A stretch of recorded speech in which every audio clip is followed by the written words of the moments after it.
श्रीगणेशाय नमः। नारद उवाच प्रणम्य शिरसा देवं गौरीपुत्रं विनायकं भक्तावासं स्मरेन्नित्य आयुः कामार्थसाधये। प्रथमं वक्रतुण्डं च एकदन्तं द्वितीयकं तृतीयं कृष्णपिङ्गाक्षं गजवक्त्रं चतुर्धकं लम्बोदरं पञ्चमं च षष्ठं विकटमेव च सप्तमं विघ्नराजेन्द्रं च धूम्रवर्णं तथाष्टमं नवमं भालचन्द्रं च दशमं तु विनायकम् एकदंसं गणपतिं द्वादशं तु गजाननं द्वादशैतानि नामानि त्रिसन्ध्यं यः पठेन्नरः न च विघ्नभयं तस्य सर्वसिद्धिकरं प्रभो। विद्यार्थी लभते विद्यां धानार्थी लभते धनं पुत्रार्थी लभते पुत्रार्मोक्षार्थी लभते गतिं। जपेत् गणपतिस्तोत्रं षड्भिर्मासैः फलं लभेत् संवत्सरेण सिद्धिं च लभते नात्र संशयः। अष्टभ्यो ब्राह्मणेभ्यश्च लिखित्वा यः समर्पयेत् तस्य विद्या भवेत् सर्वा गणेशस्य प्रसादतः।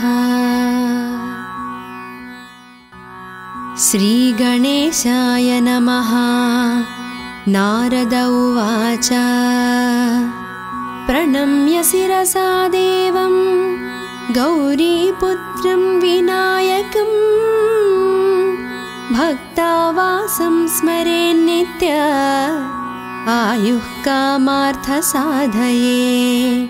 प्रथमं वक्रतुण्डं च एकदन्तं द्वितीयकं तृतीयं कृष्णपिङ्गाक्षं गजवक्त्रं चतुर्धकं लम्बोदरं पञ्चमं च षष्ठं विकटमेव च सप्तमं विघ्नराजेन्द्रं च धूम्रवर्णं तथाष्टमं नवमं भालचन्द्रं च दशमं तु विनायकम् एकदंसं गणपतिं द्वादशं तु गजाननं द्वादशैतानि नामानि त्रिसन्ध्यं यः पठेन्नरः न च विघ्नभयं तस्य सर्वसिद्धिकरं प्रभो। विद्यार्थी लभते विद्यां धानार्थी लभते धनं पुत्रार्थी लभते पुत्रार्मोक्षार्थी लभते गतिं। जपेत् गणपतिस्तोत्रं षड्भिर्मासैः फलं लभेत् संवत्सरेण सिद्धिं च लभते नात्र संशयः। अष्टभ्यो ब्राह्मणेभ्यश्च लिखित्वा यः समर्पयेत् तस्य विद्या भवेत् सर्वा गणेशस्य प्रसादतः। श्रीगणेशाय नमः। नारद उवाच प्रणम्य शिरसा देवं गौरीपुत्रं विनायकं भक्तावासं स्मरेन्नित्य आयुः कामार्थसाधये।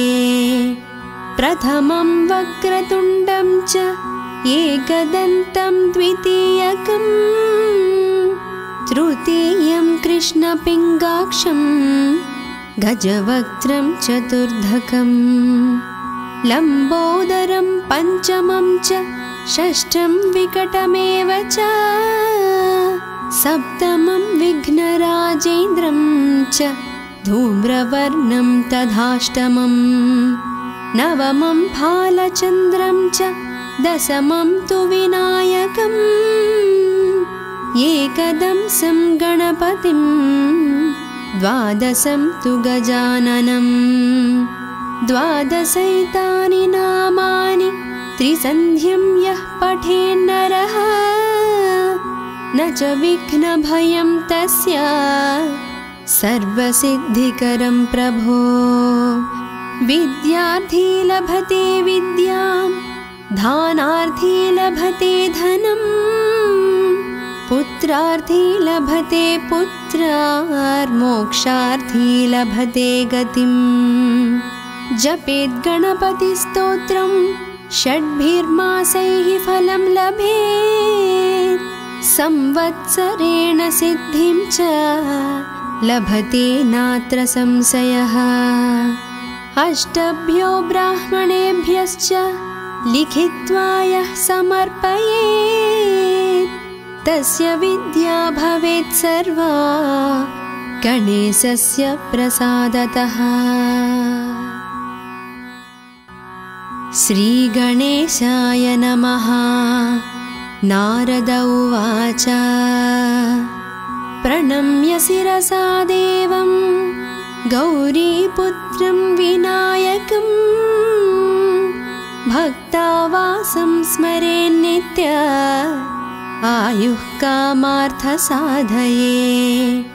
प्रथमं वक्रतुण्डं च एकदन्तं द्वितीयकम् तृतीयं कृष्णपिङ्गाक्षं गजवक्त्रं चतुर्धकं लम्बोदरं पञ्चमं च षष्ठं विकटमेव च सप्तमं विघ्नराजेन्द्रं च धूम्रवर्णं तथाष्टमं नवमं फालचन्द्रं च दशमं तु विनायकम् एकदंसं गणपतिं द्वादशं तु गजाननं द्वादशैतानि नामानि त्रिसन्ध्यं यः पठेन्नरः न च विघ्नभयं तस्य सर्वसिद्धिकरं प्रभो। विद्यार्थी लभते विद्यां दानार्थी लभते धनम् पुत्रार्थी लभते पुत्रार्मोक्षार्थी लभते गतिम्। जपेत् गणपतिस्तोत्रं षड्भिर्मासैः फलं लभेत् संवत्सरेण सिद्धिं च लभते नात्र संशयः। अष्टभ्यो ब्राह्मणेभ्यश्च लिखित्वा यः समर्पयेत् तस्य विद्या भवेत् सर्वा गणेशस्य प्रसादतः। श्रीगणेशाय नमः। नारद उवाच प्रणम्य शिरसा देवं गौरीपुत्रं विनायकं भक्तावासं स्मरेन्नित्य आयुः कामार्थसाधये।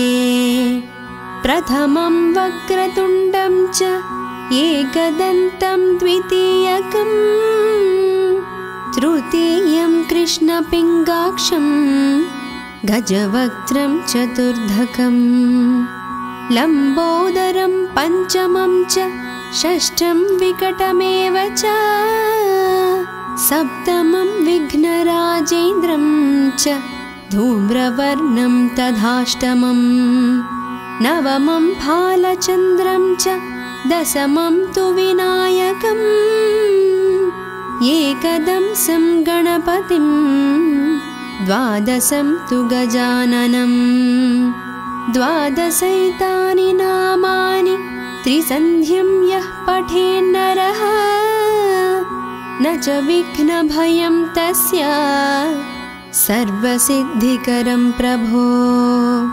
विद्यार्थी लभते विद्यां दानार्थी लभते धनं पुत्रार्थी लभते पुत्रार्मोक्षार्थी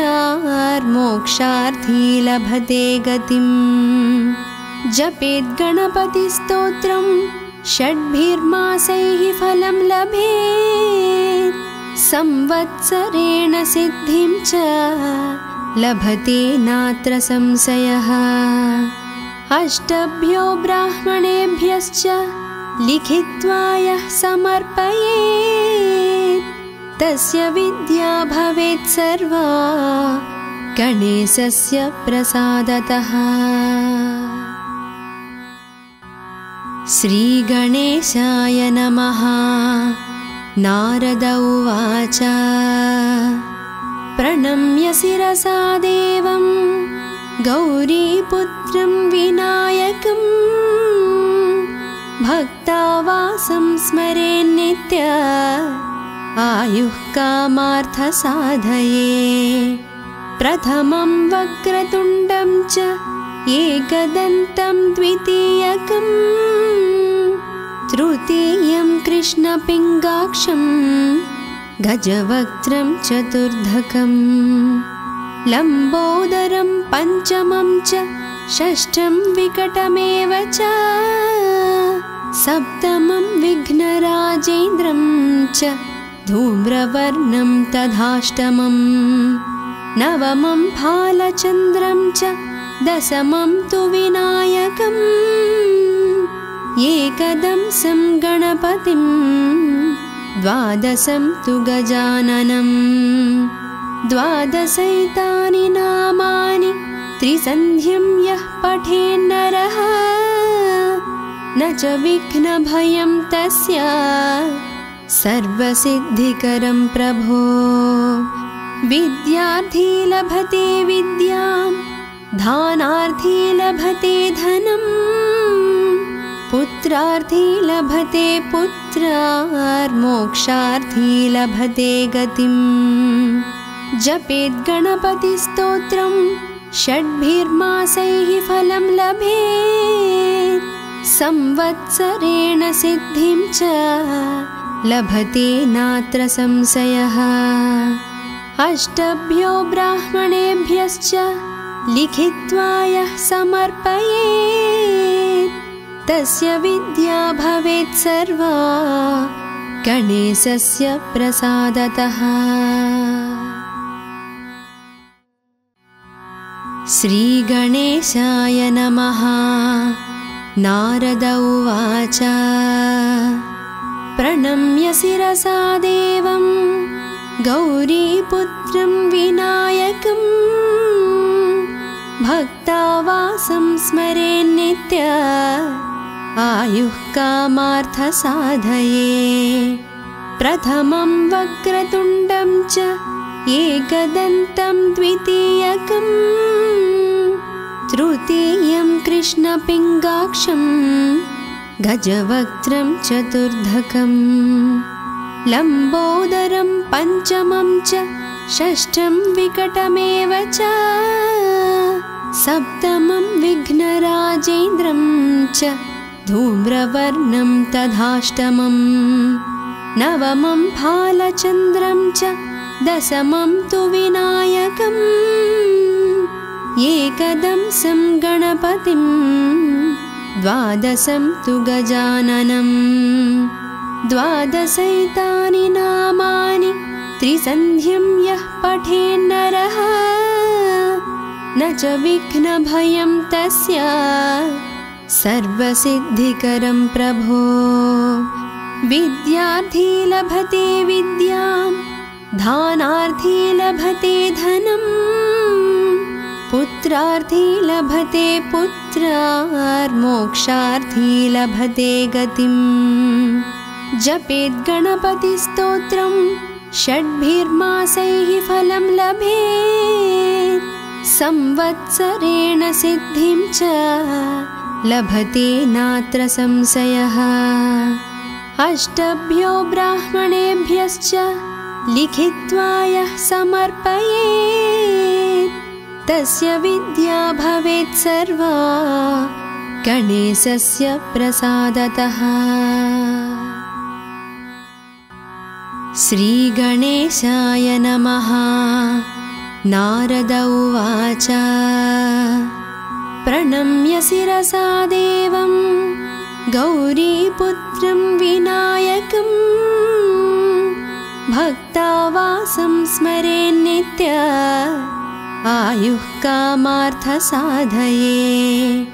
प्रथमं वक्रतुण्डं च एकदन्तं द्वितीयकं तृतीयं कृष्णपिङ्गाक्षं गजवक्त्रं चतुर्धकं लम्बोदरं पञ्चमं च षष्ठं विकटमेव च सप्तमं विघ्नराजेन्द्रं च धूम्रवर्णं तथाष्टमं नवमं फालचन्द्रं च दशमं तु विनायकम् एकदंसं गणपतिं द्वादशं तु गजाननं द्वादशैतानि नामानि त्रिसन्ध्यं यः पठेन्नरः न च विघ्नभयं तस्य सर्वसिद्धिकरं प्रभो।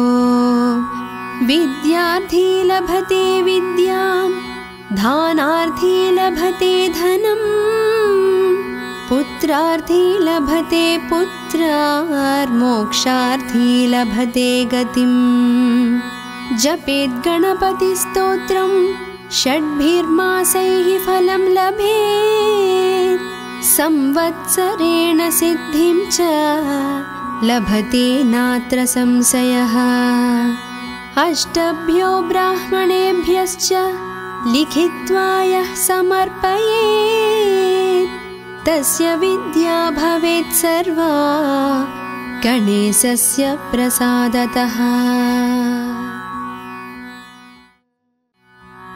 श्रीगणेशाय नमः।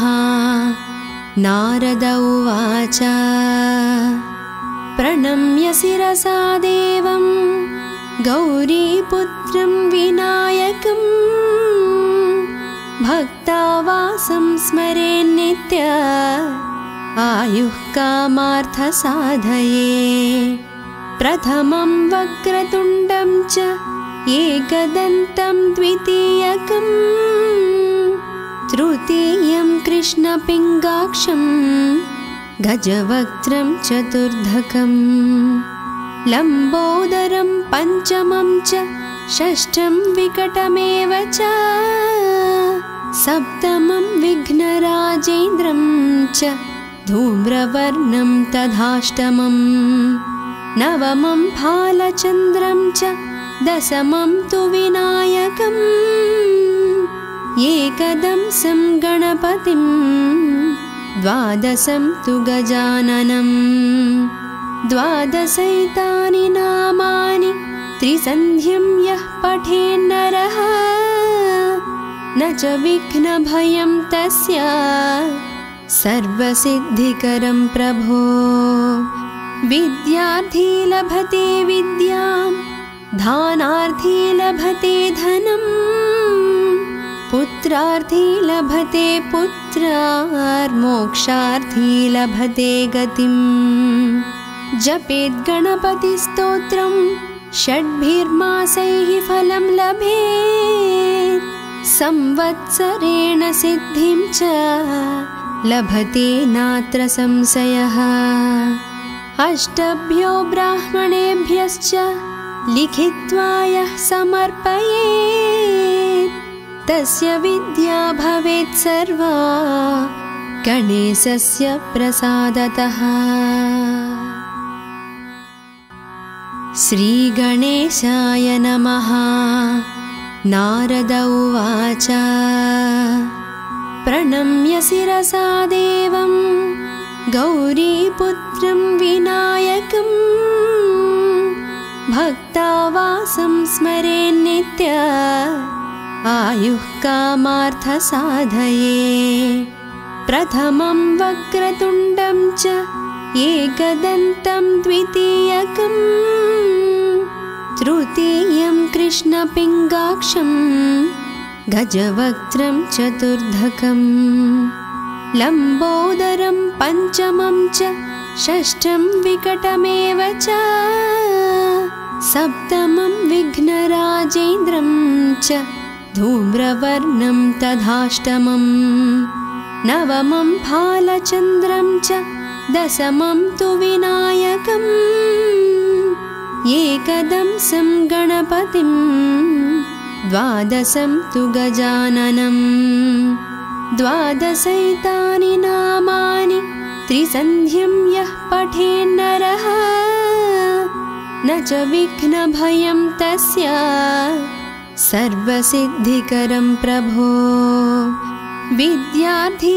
लभते विद्यां धानार्थी लभते धनं पुत्रार्थी लभते पुत्रार्मोक्षार्थी लभते गतिं जपेत् गणपतिस्तोत्रं षड्भिर्मासैः फलं लभेत् संवत्सरेण सिद्धिं च लभते नात्र संशयः अष्टभ्यो ब्राह्मणेभ्यश्च लिखित्वा यः समर्पयेत् तस्य विद्या भवेत् सर्वा गणेशस्य प्रसादतः। श्रीगणेशाय नमः। नारद उवाच प्रणम्य शिरसा देवं गौरीपुत्रं विनायकम्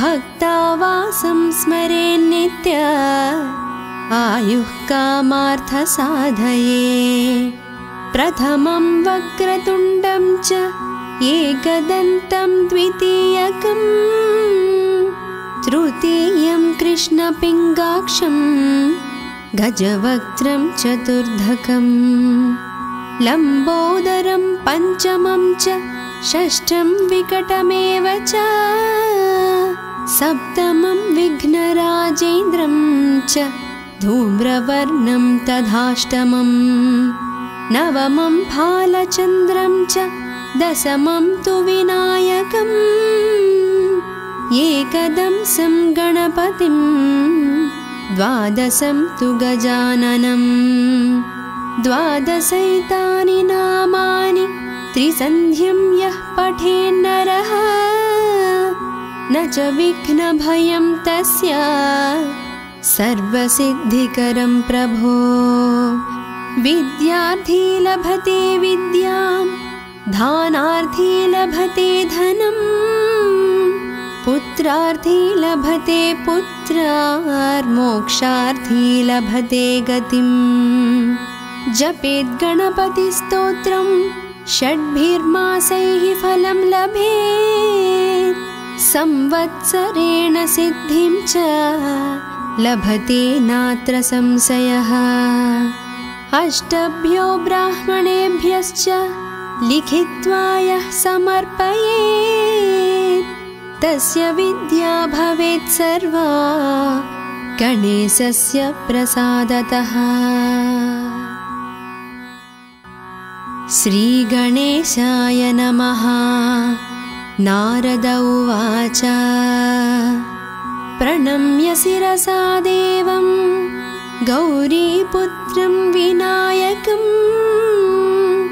भक्तावासं स्मरेन्नित्य आयुः कामार्थसाधये प्रथमं वक्रतुण्डं च एकदन्तं द्वितीयकं तृतीयं कृष्णपिङ्गाक्षं गजवक्त्रं चतुर्धकं लम्बोदरं पञ्चमं च षष्ठं विकटमेव च सप्तमं विघ्नराजेन्द्रं च धूम्रवर्णं तथाष्टमं नवमं फालचन्द्रं च दशमं तु विनायकम् एकदंसं गणपतिं द्वादशं तु गजाननं द्वादशैतानि नामानि त्रिसन्ध्यं यः पठेन्नरः न च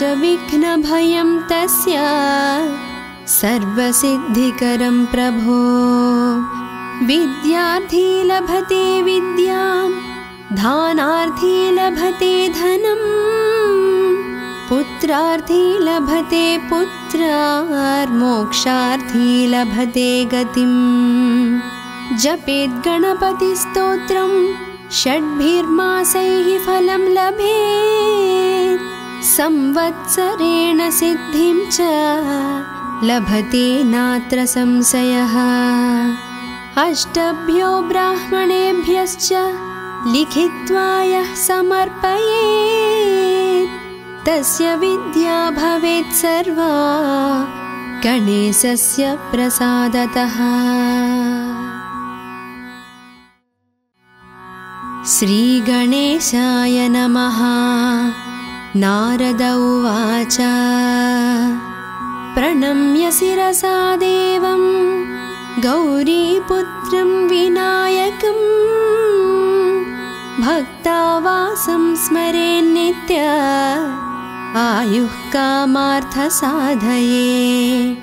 प्रथमं वक्रतुण्डं च एकदन्तं द्वितीयकं तृतीयं कृष्णपिङ्गाक्षं गजवक्त्रं चतुर्धकं लम्बोदरं पञ्चमं च षष्ठं विकटमेव च सप्तमं विघ्नराजेन्द्रं च धूम्रवर्णं तथाष्टमं नवमं भालचन्द्रं च दशमं तु विनायकम् एकदंसं गणपतिं द्वादशं तु गजाननं द्वादशैतानि नामानि त्रिसन्ध्यं यः पठेन्नरः न च विघ्नभयं तस्य सर्वसिद्धिकरं प्रभो। विद्यार्थी लभते विद्यां धानार्थी लभते धनं पुत्रार्थी लभते पुत्रार्मोक्षार्थी लभते गतिम्। जपेद् गणपतिस्तोत्रं षड्भिर्मासैः फलं लभेत् संवत्सरेण सिद्धिं च लभते नात्र संशयः।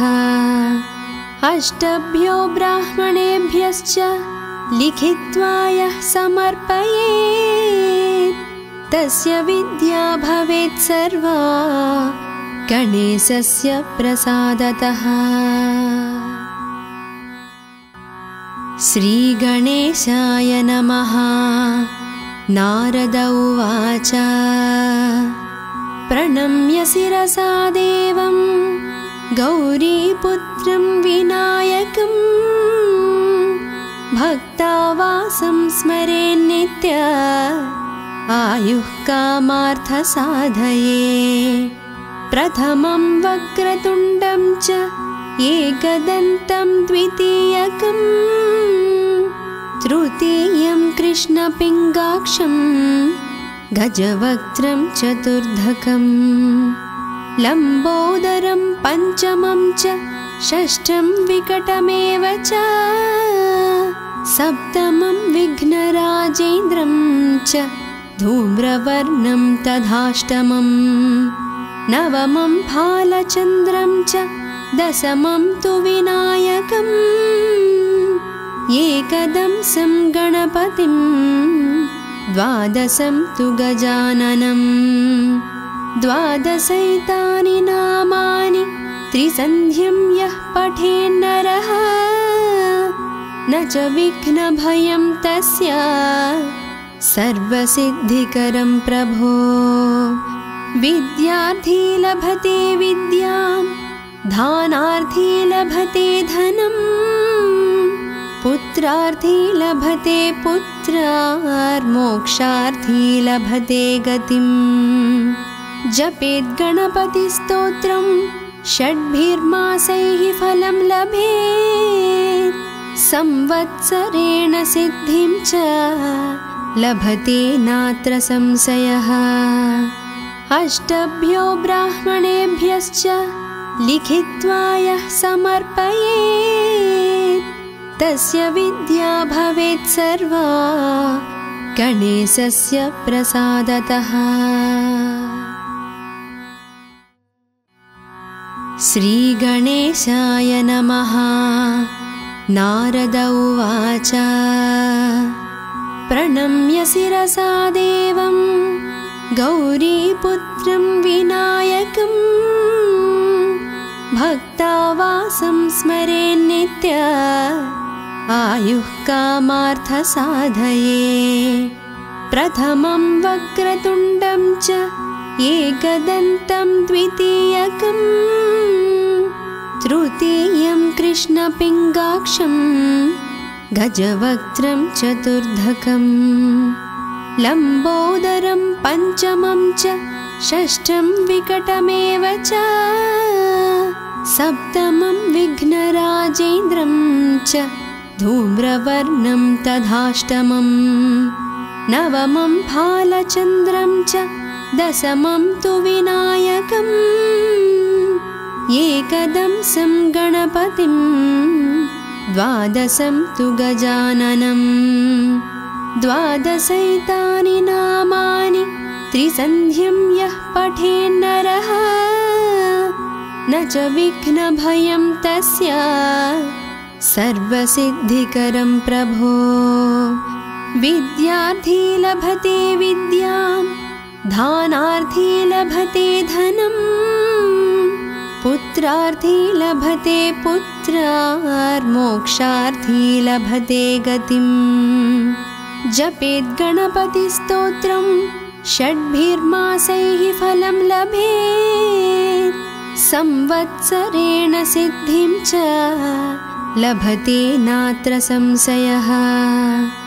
अष्टभ्यो ब्राह्मणेभ्यश्च लिखित्वा यः समर्पयेत् तस्य विद्या भवेत् सर्वा गणेशस्य प्रसादतः। श्रीगणेशाय नमः। नारद उवाच प्रणम्य शिरसा देवं गौरीपुत्रं विनायकं भक्तावासं स्मरेन्नित्य आयुः कामार्थसाधये। प्रथमं वक्रतुण्डं च एकदन्तं द्वितीयकं तृतीयं कृष्णपिङ्गाक्षं गजवक्त्रं चतुर्धकं लम्बोदरं पञ्चमं च षष्ठं विकटमेव च सप्तमं विघ्नराजेन्द्रं च धूम्रवर्णं तथाष्टमं नवमं भालचन्द्रं च दशमं तु विनायकम् एकदंसं गणपतिं द्वादशं तु गजाननं द्वादशैतानि नामानि त्रिसन्ध्यं यः पठेन्नरः न च विघ्नभयं तस्य सर्वसिद्धिकरं प्रभो। विद्यार्थी लभते विद्यां धानार्थी लभते धनं पुत्रार्थी लभते पुत्रार्मोक्षार्थी लभते गतिं। जपेत् गणपतिस्तोत्रं षड्भिर्मासैः फलं लभेत् संवत्सरेण सिद्धिं च लभते नात्र संशयः। अष्टभ्यो ब्राह्मणेभ्यश्च लिखित्वा यः समर्पयेत् तस्य विद्या भवेत् सर्वा गणेशस्य प्रसादतः। श्रीगणेशाय नमः। नारद उवाच प्रणम्य शिरसा देवं गौरीपुत्रं विनायकं भक्तावासं स्मरेन्नित्य आयुः कामार्थसाधये।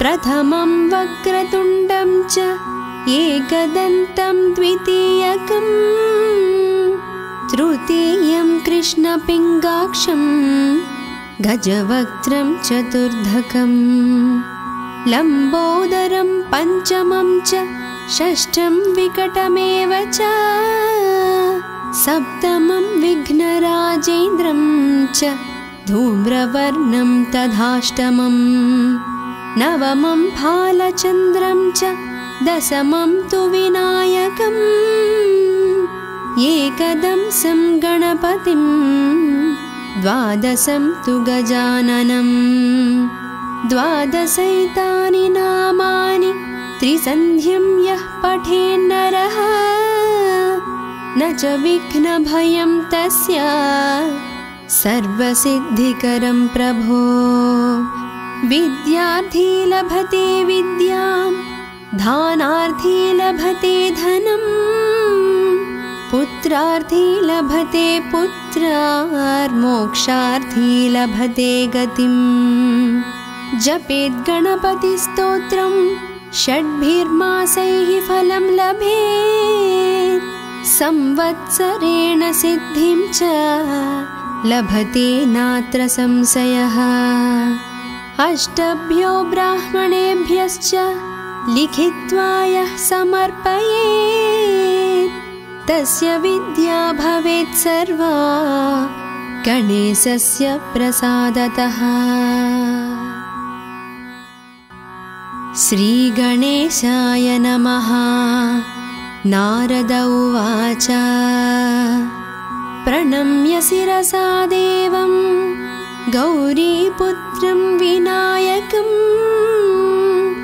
भक्तावासं स्मरेन्नित्य आयुः कामार्थसाधये प्रथमं वक्रतुण्डं च एकदन्तं द्वितीयकं तृतीयं कृष्णपिङ्गाक्षं गजवक्त्रं चतुर्धकं लम्बोदरं पञ्चमं च षष्ठं विकटमेव च सप्तमं विघ्नराजेन्द्रं च धूम्रवर्णं तथाष्टमं नवमं फालचन्द्रं च दशमं तु विनायकम् एकदंसं गणपतिं द्वादशं तु गजाननं द्वादशैतानि नामानि त्रिसन्ध्यं यः पठेन्नरः न च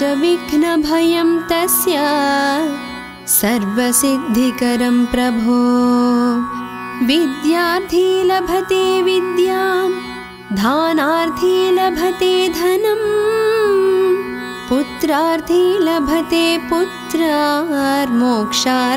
लभते गतिं जपेत् गणपतिस्तोत्रं षड्भिर्मासैः फलं लभेत् संवत्सरेण सिद्धिं च लभते नात्र संशयः अष्टभ्यो ब्राह्मणेभ्यश्च लिखित्वा यः समर्पयेत् तस्य विद्या भवेत् सर्वा गणेशस्य प्रसादतः। श्रीगणेशाय नमः।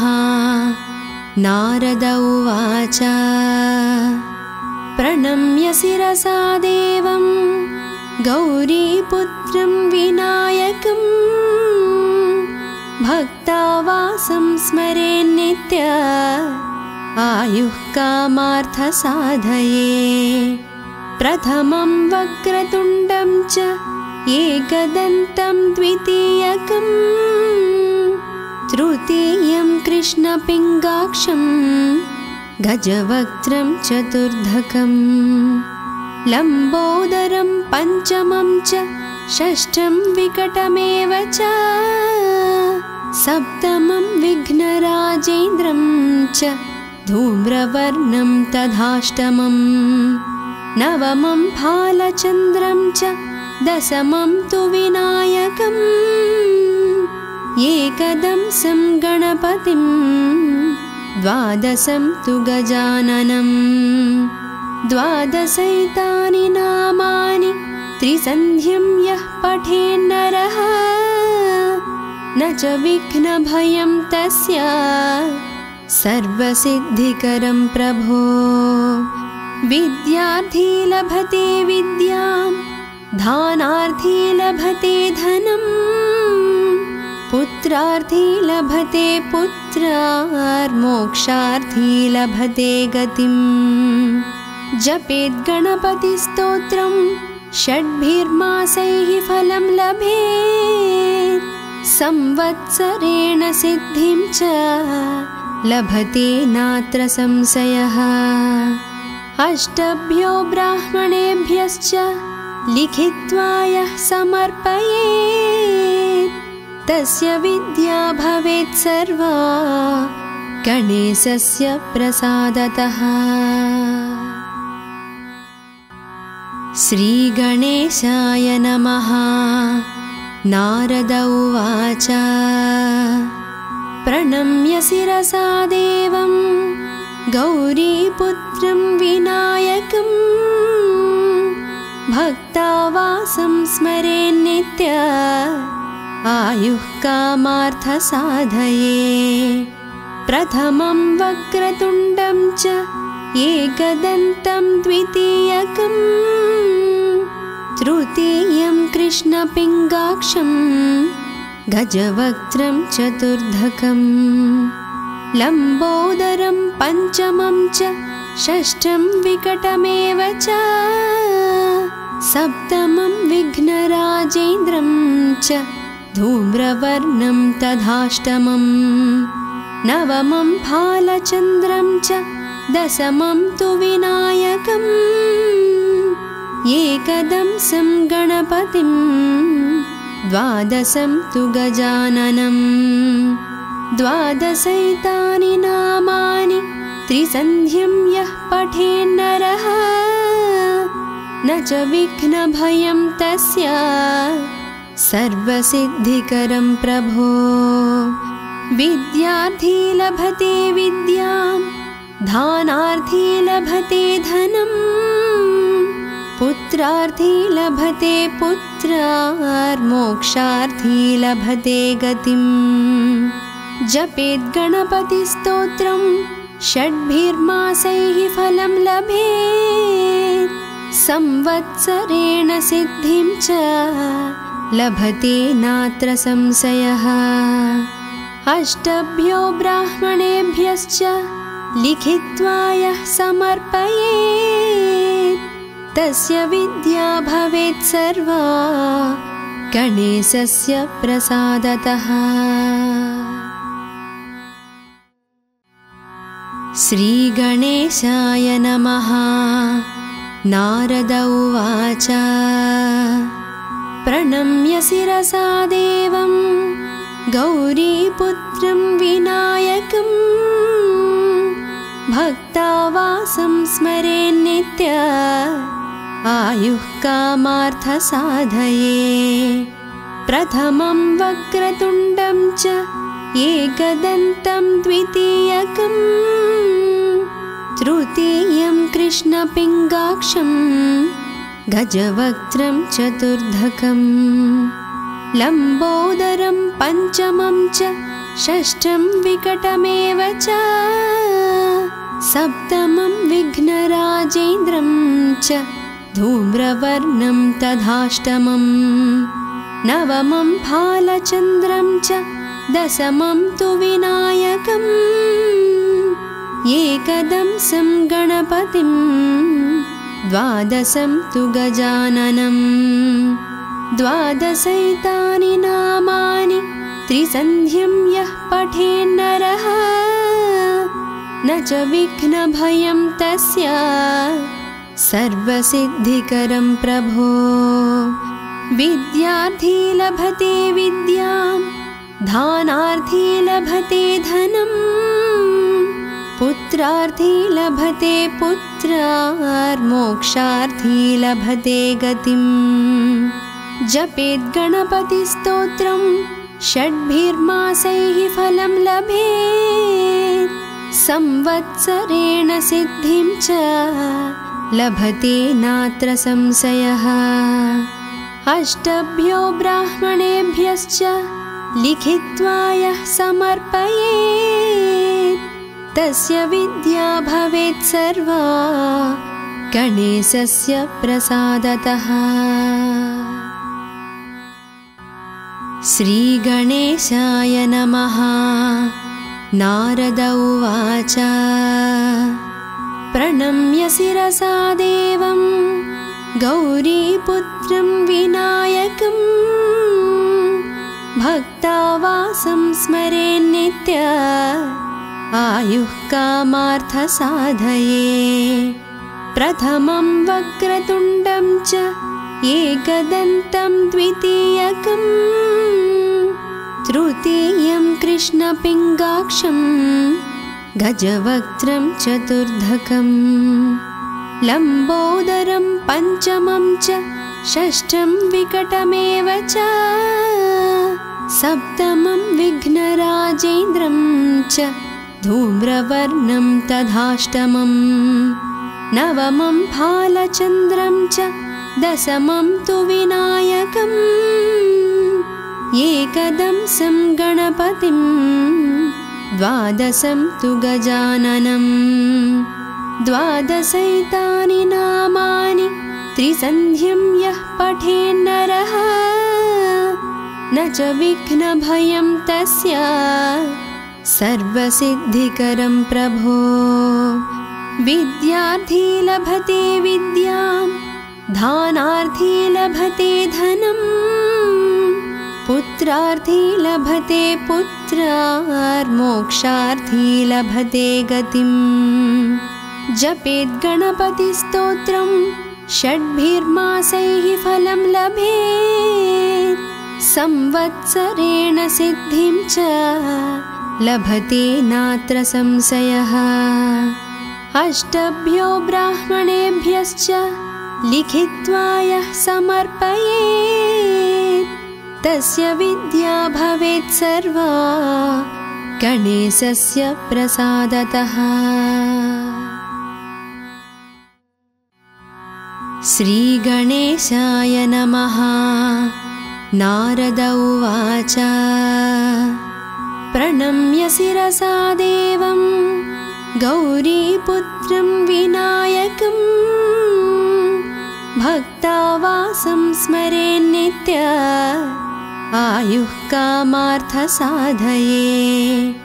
प्रथमं वक्रतुण्डं च एकदन्तं द्वितीयकं तृतीयं कृष्णपिङ्गाक्षं गजवक्त्रं चतुर्धकं लम्बोदरं पञ्चमं च षष्ठं विकटमेव च सप्तमं विघ्नराजेन्द्रं च धूम्रवर्णं तथाष्टमं नवमं भालचन्द्रं च दशमं तु विनायकम् एकदंसं गणपतिं द्वादशं तु गजाननं द्वादशैतानि नामानि त्रिसन्ध्यं यः पठेन्नरः न च विघ्नभयं तस्य सर्वसिद्धिकरं प्रभो। विद्यार्थी लभते विद्यां दानार्थी लभते धनं पुत्रार्थी लभते पुत्रार्मोक्षार्थी लभते गतिम्। जपेत् गणपतिस्तोत्रं षड्भिर्मासैः फलं लभेत् संवत्सरेण सिद्धिं च लभते नात्र संशयः। अष्टभ्यो ब्राह्मणेभ्यश्च लिखित्वा यः समर्पयेत् तस्य विद्या भवेत् सर्वा गणेशस्य प्रसादतः। श्रीगणेशाय नमः। नारद उवाच प्रणम्य शिरसा देवं गौरीपुत्रं विनायकं भक्तावासं स्मरेन्नित्य आयुः कामार्थसाधये प्रथमं वक्रतुण्डं च एकदन्तं द्वितीयकं तृतीयं कृष्णपिङ्गाक्षं गजवक्त्रं चतुर्धकं लम्बोदरं पञ्चमं च षष्ठं विकटमेव च सप्तमं विघ्नराजेन्द्रं च धूम्रवर्णं तथाष्टमं नवमं भालचन्द्रं च दशमं तु विनायकम् एकदंसं गणपतिं द्वादशं तु गजाननं द्वादशैतानि नामानि त्रिसन्ध्यं यः पठेन्नरः न च विघ्नभयं तस्य सर्वसिद्धिकरं प्रभो विद्यार्थी लभते विद्यां धानार्थी लभते धनं पुत्रार्थी लभते पुत्रार्मोक्षार्थी लभते गतिम् जपेत् गणपतिस्तोत्रं षड्भिर्मासैः फलं लभेत् संवत्सरेण सिद्धिं च लभते नात्र संशयः अष्टभ्यो ब्राह्मणेभ्यश्च लिखित्वा यः समर्पयेत् तस्य विद्या भवेत् सर्वा गणेशस्य प्रसादतः। श्रीगणेशाय नमः। नारद उवाच प्रणम्य शिरसा देवं गौरीपुत्रं विनायकं भक्तावासं स्मरेन्नित्य आयुः कामार्थसाधये प्रथमं वक्रतुण्डं च एकदन्तं द्वितीयकं तृतीयं कृष्णपिङ्गाक्षं गजवक्त्रं चतुर्धकं लम्बोदरं पञ्चमं च षष्ठं विकटमेव च सप्तमं विघ्नराजेन्द्रं च धूम्रवर्णं तथाष्टमं नवमं भालचन्द्रं च दशमं तु विनायकम् एकदंसं गणपतिं द्वादशं तु गजाननं द्वादशैतानि नामानि त्रिसन्ध्यं यः पठेन्नरः न च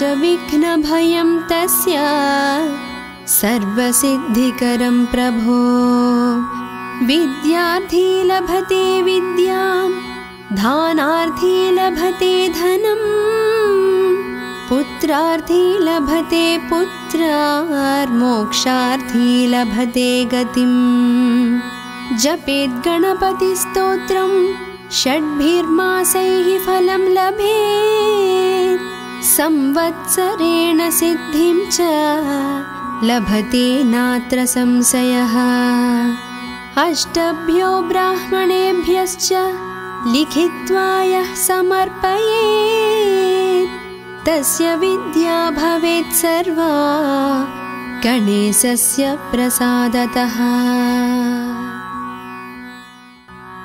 श्रीगणेशाय नमः। नारद उवाच प्रणम्य शिरसा देवं गौरीपुत्रं विनायकं